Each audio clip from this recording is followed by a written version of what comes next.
Obrigado, seu mosaico.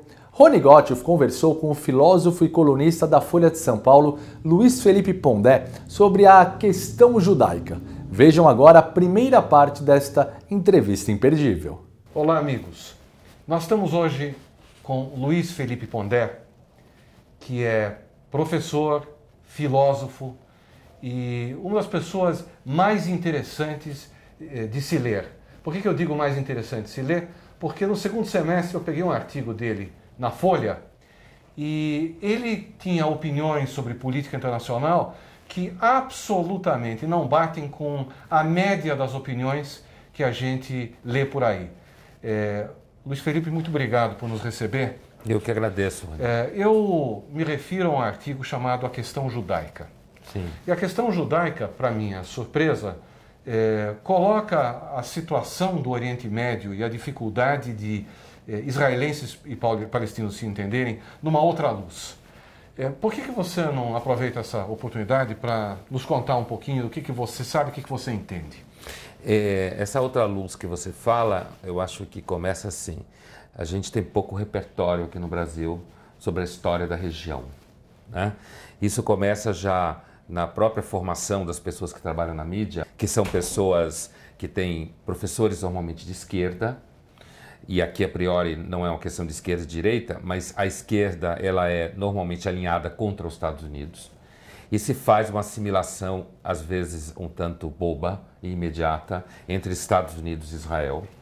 E daí a formação dos próprios jornalistas que vão trabalhar na mídia é uma formação que eles eludem, apagam, não sabem nada da história da região e passam a repetir determinados jargões do tipo Israel maltrata os palestinos, Israel é um estado totalitário, Israel não é democracia e coisas assim.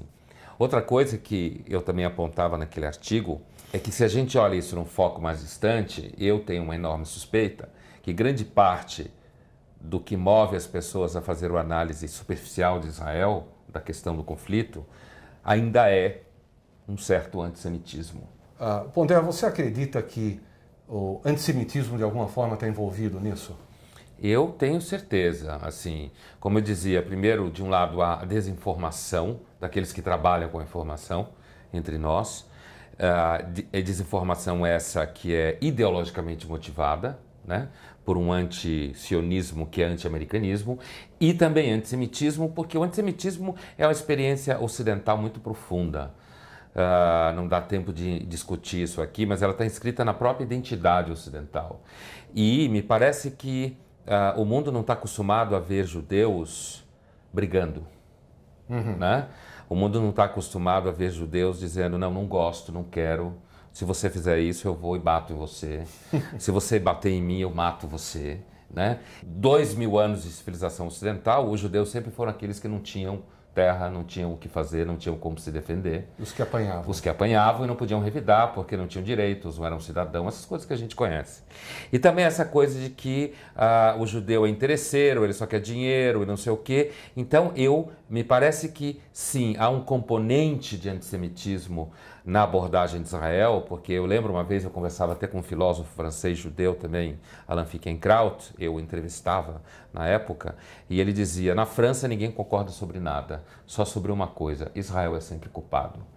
Então, a pobreza com a qual se trata o tema em termos de informação histórica só pode ser signo de motivação ideológica, seja política, seja racial. E isso explica a maneira com que a mídia, em geral, trata desses assuntos. Eu me lembro no artigo, você fala, a gente sempre vê fotos de crianças palestinas mortas, mas não se vê fotos de cidadãos israelenses mortos. Essa coisa do que os americanos chamam de bias, viés, na mídia, isso é uma coisa que é objeto de estudo, né?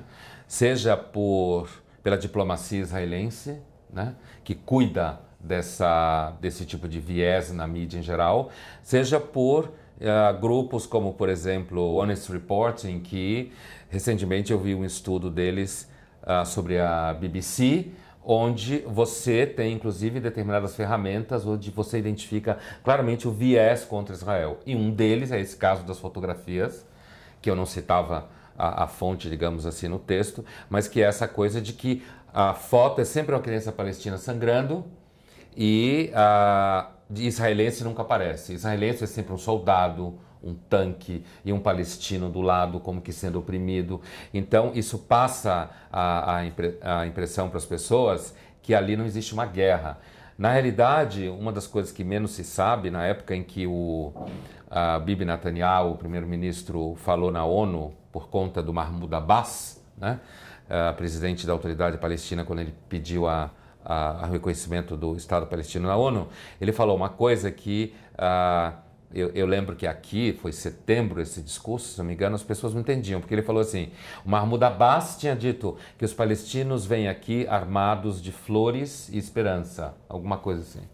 E o Bibi Netanyahu respondeu, sim, os palestinos estão armados de flores e esperanças e 10 mil mísseis iranianos.